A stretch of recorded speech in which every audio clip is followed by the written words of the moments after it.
осы университеттің қабырғасында жұмыс істегеніме 13-14 жылдай болды.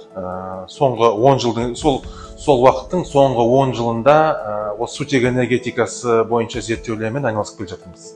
Сутегінің жасыл экономикаға тікелей қатысы бар. Өйткені жаңа айттық қой біз, егер мысалы сутегін пештің ішіне жағатын болсақ, жағаны жанатын болады. Ал мына жерде сутегі мен оттегі беріледі да, екеуінің арасында реакция пайда болады да, осы реакцияның өнімі ретінде таза су шығады, дистилденген таза H2O суы шығады. Бұдан басқа ешқандай бөтен газдар, бөтен тағы да бір өнімдер шықпайды бұдан басқа, тек қана таза су шығады. Ол суды жинап алып, қайтадан қолдануға болады. Ең негізгі мақсатымыз не сутегін қолданғанда? Ол сутегінен электр энергиясын алу.